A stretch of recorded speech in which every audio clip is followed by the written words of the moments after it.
অনেক দিন ধরে প্ল্যান করে রাখছে মারার লেগে। আমার আব্বু আমার সাথে ঘরে বাইরে গেছে রাস্তায় নামাজ পড়ার জন্য। আমার আব্বুরে ওরা প্ল্যান করে সবাই, আমার কাকা, আমার জেরা, আমার চাচতো ভাই মিলা রাস্তার মধ্যে ঘুষে আমার বাপে 2 বার স্ট্রোক করছে। আমার বাপের ওরা একা পাইয়া ওরা কি করছে, ওইখানে ওরা অনেক ভাবে মাঝে ঘুষেছে, একজনে ধরছে আরেকজনে মারছে।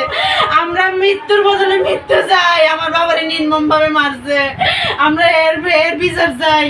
আমার আব্বুর কোনো অন্যায় নাই, দোষ নাই।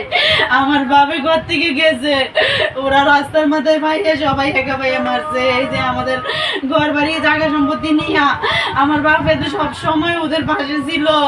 আমার বাবা ওদেরকে সবসময় বাঁচাইতো, কিন্তু ওরা আমাদের সাথে সবসময় হিংসা করতো। আমার ভাইয়ের মারার জন্য কিছুদিন আগে আমার ভাইয়ের কি করছে, চক্রান্ত কইরা আমার ভাইয়ের পুলিশে ধরাইছিল।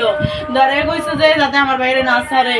এখন আমার বাইরে চারা ছুড়ানোর পরে আমার বাপেরে নিয়ে গেছে, আমার বাপেরে নিয়ে ওইখানে মারছে। আমরা শুধু একটাই চাই, আমার বাপের যাতে আমার বাপের যাতে মৃত্যু হয়েছে ওদের হাতে, আমরাও চাই ওদের যাতে মৃত্যু ওদের বাকি হয়। আমরা এই মৃত্যুর বদলে মৃত্যু চাই।